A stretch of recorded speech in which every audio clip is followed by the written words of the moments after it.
Girl must be thinking कि अब उसकी शादी कहाँ से होगी, वेन्यू क्या होगा। कॉल करता हूँ मैं उससे।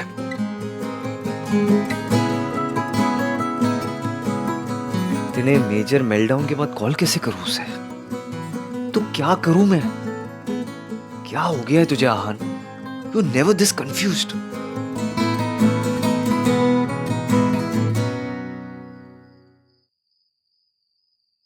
तुम दोनों सोए नहीं अभी तक? नींद नहीं आ रही भैया। दोनों को? क्यों? क्योंकि एक बात अभी तक चुभ रही है। कौन सी बात? ये बात कि हमारे घर पे एक लड़की से बदतमीजी हुई और हमने उसको कुछ कहा नहीं क्योंकि वो लड़के वालों के घर से था। दैट मौसी का भांजा भाई, उसकी बात सुनी गई, सरला आंटी की बात सुनी गई, सिर्फ इसकी की बात नहीं सुनी गई, जबकि उसकी सारी बात सही थी। उसकी बात सही थी लेकिन उसके बात करने का तरीका गलत था। तो सही तरीका क्या होता है भाई? ओ हाँ, उसको तो एप्लीकेशन लिखनी चाहिए थी। To the principal Malhotra house, I beg to say sir, यहाँ पर एक बदतमीज भांजा है जो लड़के को छेड़ रहा है, प्लीज सी कि लड़कियां सेफ रहें। योर सिंसियरली थैंकिंग यू, इश्की roll number 11। Don't sound as if उसके पास कोई और ऑप्शन नहीं था। अगर उसे कुछ अजीब लग रहा था वो तुझे बता सकती थी, मुझे बता सकती थी। और तुझे क्या लगता है मुझे ईव टीजिंग से प्रॉब्लम नहीं है? मुझे गुस्सा नहीं आता जब लड़के लड़कियों को छेड़ते? लेकिन ये जगराता था, उसे उस लड़की को धक्का मारने की कोई जरूरत नहीं थी, इतना बड़ा तमाशा बनाने की कोई जरूरत नहीं थी। भैया इश्की ने कोई तमाशा नहीं किया। अजीत रश्मि को टच करने ही वाला था। इश्की ने सिर्फ उसका हाथ पकड़ा था। वो खुद इतना ड्रंक था कि वो अपने आप गिर गया। मैंने खुद देखा था। तो उस टाइम क्यों नहीं बोला तूने सोनू? जब सब इश्की पे ब्लेम कर रहे थे तो तूने क्यों नहीं कुछ बोला? बस करना कार्तिक, मैं ऑलरेडी काफी गिल्टी फील कर रही हूँ। अब तू मुझे बैग पैक करा के गिल्ट ट्रिप पे मत भेज।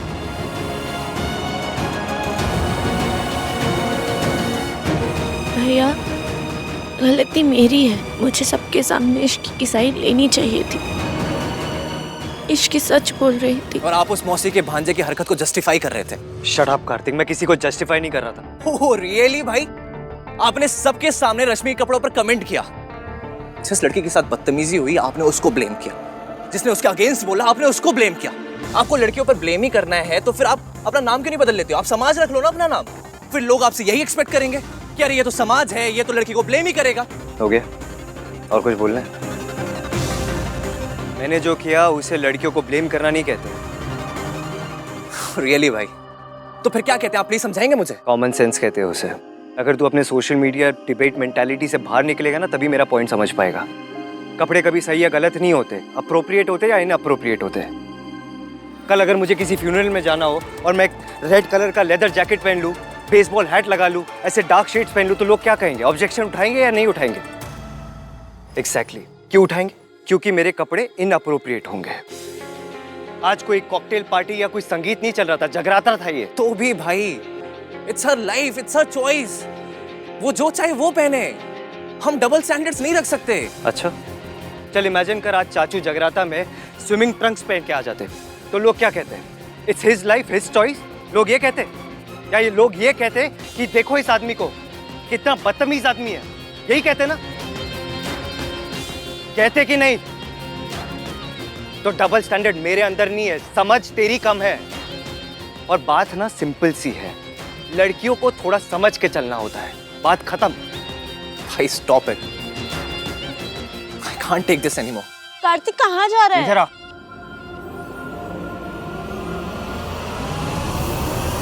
इधर आओ।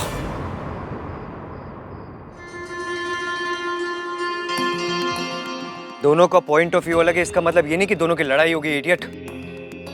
मैं तुझे बस ये समझा रहा हूँ कि रश्मि को भी थोड़ा केयरफुल होना चाहिए था और उस लड़की को जगराते में इतना बड़ा तमाशा करने की कोई जरूरत नहीं थी। हम कितने भी मॉडर्न हो जाए लेकिन कुछ चीजें होती है जो कभी नहीं बदलती। और हम लड़की वाले हैं यार, हमें थोड़ा संभल के चलना चाहिए। भाई आपके थॉट्स बहुत पुराने हैं और टाइम के साथ पुरानी चीजें बदल देनी चाहिए भाई। ओए खोते, पुरानी तो मैं भी हो गई हूँ, बदल दे मुझे। ले आ नहीं दादी, आहन बिल्कुल सही कह रहा है। एक तो हम लड़की वाले, वो भी ऐसे लड़की वाले जिनके घर में पहले से एक शादी टूट चुकी है। लेकिन अब इस घर में कोई दूसरा रिश्ता मैं टूटने नहीं दूंगी। दादी सही कह रही है, एक और रिश्ता टूटा तो ये चोट हमारी फैमिली बर्दाश्त नहीं कर पाएगी।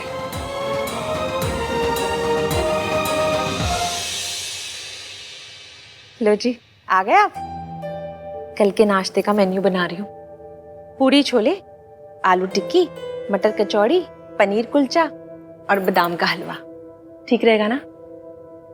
आप यहाँ सुबह के नाश्ते का मेन्यू बना रही हैं और वहां सरला जी स्यापे का मेन्यू बना रही होंगी। ये सरला जी भी ना, अब लड़के वाले होने का मतलब ये थोड़ी ना है कि मौका मिलते ही तड़का लगा दो। जब देखो कहती रहती है मेरी कोठी इतनी बड़ी है, मेरी गाड़ी इतनी बड़ी है। उन्हें तो ना जी ये कहना चाहिए मेरा ईगो इतना बड़ा है।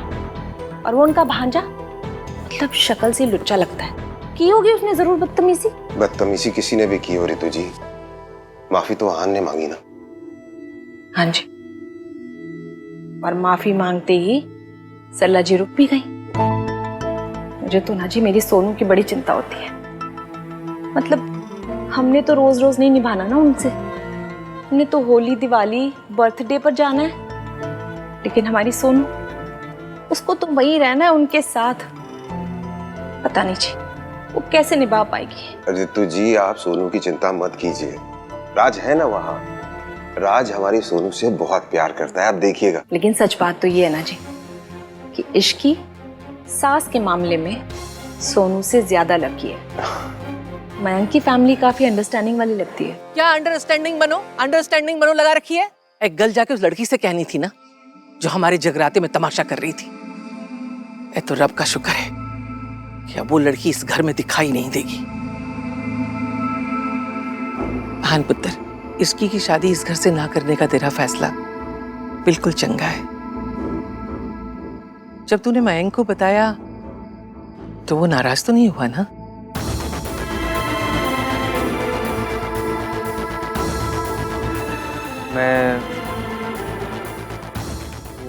मैंने एक्चुअली दादी अभी तक मैंने मयंक को बताया नहीं। क्या? हो दादी, भाई ने मिंकी भाई को अभी तक नहीं बताया? हाँ, वो क्या हुआ ना दादी, I was caught up Mayank की फियांसे के। और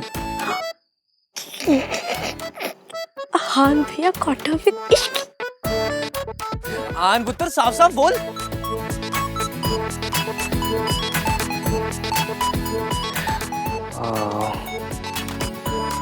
दादी रहने दीजिए ना, लेट इट बी। तू सोनू का रिश्ता तुड़वाना चाहता है।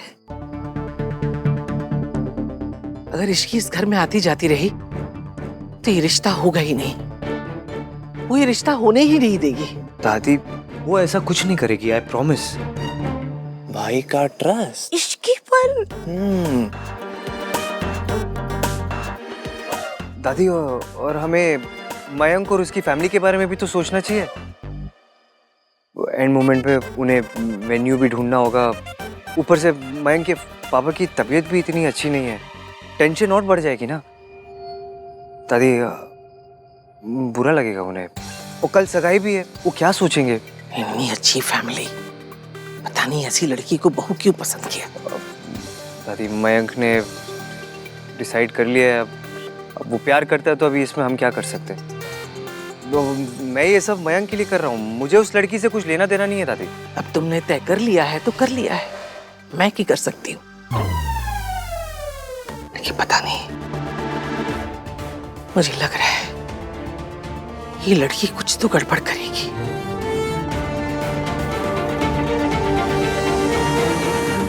इश्क वाला लव ना ना ना ना ना ना ना ना ना ना ना ना ना ना ना। इश्क का गला घोट दिया। भैया, आप इतना कवर अप क्यों कर रहे हो?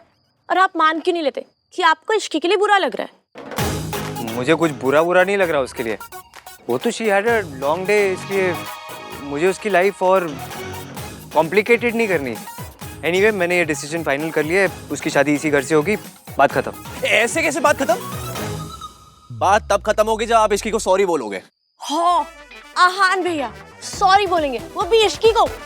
और क्या? मेरे पास तुम दोनों के स्टूपिड एंटिक्स के लिए टाइम नहीं है। ओके, जा रहा हूँ, बाय। सॉरी तो बोलना पड़ेगा। हाँ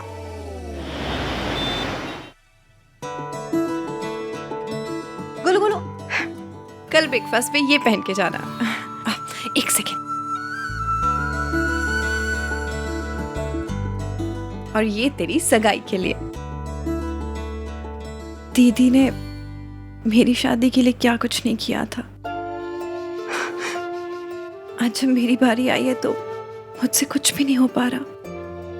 मासी, गलती आपकी नहीं, आपकी लिस्ट की है।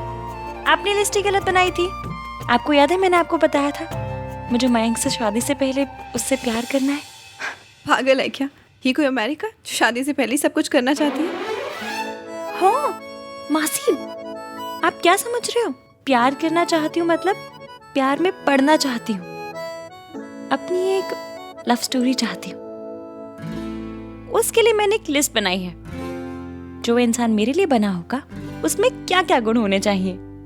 पर बेटा, गुण तो पंडित जी मिलाते हैं ना, कुंडली देकर। मासी, लव स्टोरी की बात में अपनी अरेंज मैरिज वाली बातें मत घुसाओ प्लीज। जिस इंसान में ये सब हुआ ना, मैं उसे इतना इतना इतना प्यार करूंगी जितना कभी किसी ने किसी से नहीं किया होगा। अच्छा, फिर ये लिस्ट तो देखनी बनती है।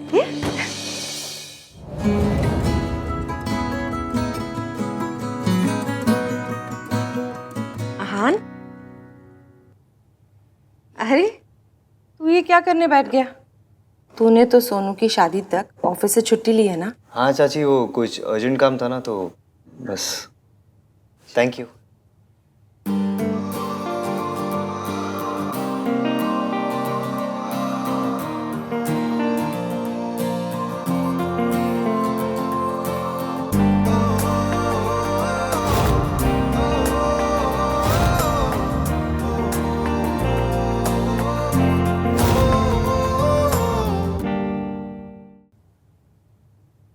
इश्की की लव लिस्ट।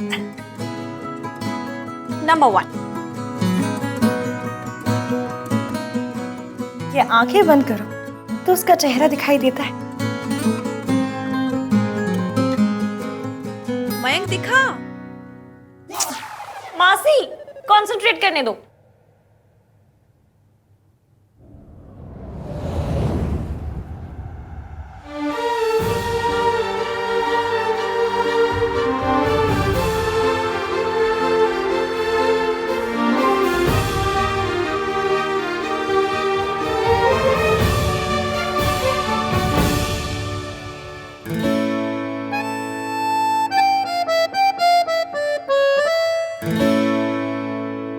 नंबर 2,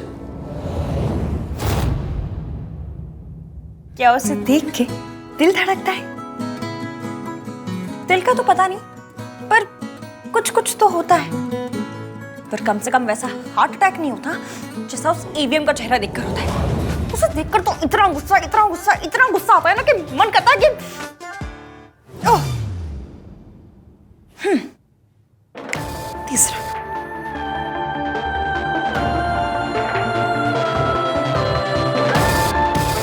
क्या वो अनकही सुन पाता है? सरला आंटी ने तुम्हें फास्ट रखने के लिए कहा था, और तुम यहाँ चुप कर चोरी से ये सब खा रही हो।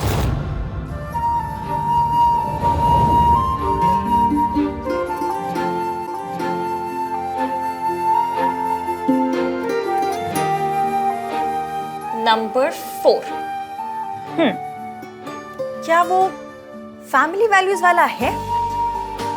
क्योंकि मेरे लिए तो फैमिली बहुत इंपॉर्टेंट है। मैं अपनी मासी को इस जिंदगी से निकालने के लिए कुछ भी कर सकती हूँ। क्या उसके लिए फैमिली मेरे जितनी इंपॉर्टेंट है? ये जो तुम्हारी हरकतें हैं, ये पता है क्यों है? क्योंकि तुम्हारे मॉम डैड ने तुम्हें कभी फैमिली वैल्यूज सिखाया ही नहीं। उसे क्या पता? नाम 3 है लेकिन दिल एक भी नहीं है। अता पता कुछ है नहीं, जब देखो मशीन गन की तरह थर थर थर थर शुरू हो जाता है बस। उसके बारे में सोचना बंद कर और नंबर 5 सोच।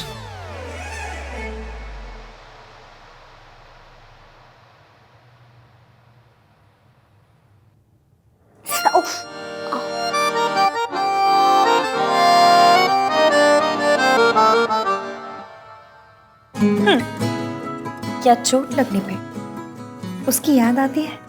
आई नो उसे चोट लगी है, इसका मतलब ये नहीं कि तू यहाँ बैठ के उसके बारे में ही सोचता रहे, पर जब वो फेंट हुई थी बुरा बहुत लगा था। हाँ लेकिन अब वो ठीक है, तो उसके बारे में सोचना बंद कर। अगर गलती से भी कार्तिक या सोनू ने तुझे ऐसे देख लिया ना तो सालों तक तेरा तमाशा बन जाएगा, इसलिए उसके बारे में सोचना बंद कर।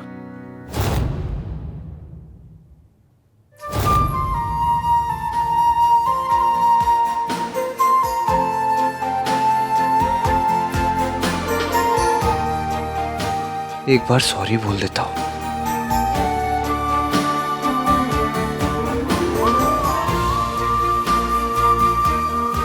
इस टाइम पे कॉल करूंगा तो बहुत अजीब लगेगा। It's too late.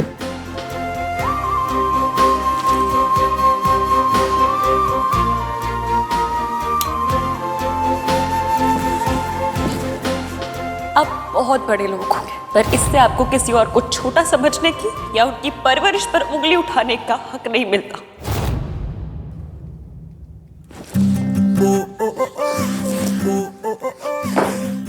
बंद कर उसके बारे में सोचना, कुछ और सोच।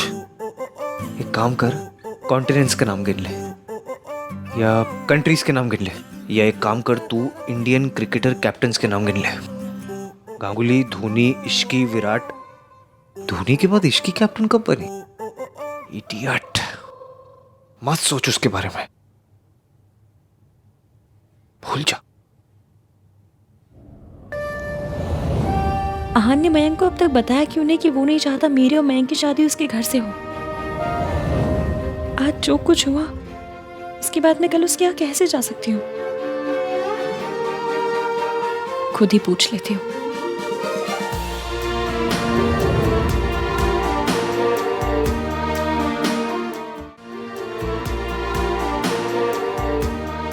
कॉल के लिए लेट हो गया है तो मैसेज कर देता हूँ, लेकिन मैसेज में इमोशंस कन्वे कैसे होंगे? इमोशंस कन्वे तब होंगे ना जब इमोशंस कन्वे करने होंगे। मुझे तो सिर्फ बात ही करनी है। जब बात ही करनी है तो कल सुबह ही बात कर लेना। सो जा चल।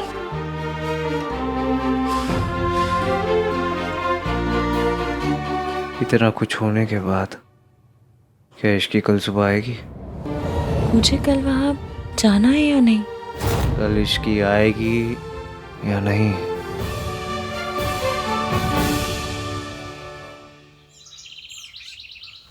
तुझे पता है ना, मम्मी जी को लड़कों का किचन में आके काम करना बिल्कुल पसंद नहीं है, तो तू क्या कर रहा है यहाँ पर? क्योंकि ब्रेकफास्ट दादी के सत्संग ग्रुप के लिए नहीं बन रहा है, जो पूरी छोले would be enough. To be married couples आ रहे हैं मम्मी, मैं उनके लिए जापानीज पैनकेक्स बना रहा हूँ। जापानी खाना? वो लोग तो 2 in 1 बनाते थे ना। अरे तो खाना भी तो बनाते होंगे ना मम्मी, 2 in 1 थोड़ी ना खाते होंगे वहां के लोग। हाँ वो भी है।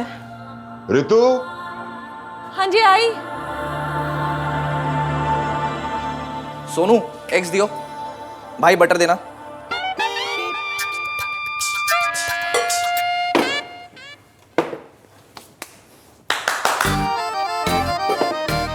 मैं ये पानी और सॉल्ट से पैनकेक्स बनाऊं। सोनू एब्सेंट माइंडेड है, समझ में आता है, क्योंकि वो अपने फियांसे का वेट कर रही है। पर आप किसके इंतजार में ऐसे ये खोया खोया चांद बने हुए हो? शट अप कार्तिक, मयंक का वेट करो मैं। ओह, तो दोस्ती प्यार में बदल गई। अब ऐसे आए भर भर के कोई अपना फ्रेंड का तो वेट करता नहीं है। स्याप्पा, क्यों रहे थे? तुम दोनों को 100 बार मना किया है, रसोई में लड़कों का कोई काम नहीं होता। दादी please, cooking basic life skill है, सबको आनी चाहिए ना। तेरे जैसे लड़के को थप्पड़ मारना भी ना बेसिक लाइफ स्किल है, जो सबको आना चाहिए। दादी सही कह रही है। अरे क्यों? क्योंकि एंड ऑफ द डे रसोई लड़कियों की जगह है। इनफैक्ट लड़कियां स्कूल जाके ज्योमेट्री इसीलिए सीखती हैं ताकि परफेक्ट गोल पराठे बना सकें। तू तो पक्का जोरू का गुलाम ही रहेगा। हाँ दादी, मुझे ना कोई मिस वर्ल्ड टाइप मिल जाए बस, फिर हाउस हस्बैंड बनकर घर चलाऊंगा। हट, बकवास ना क्या कर मुझसे।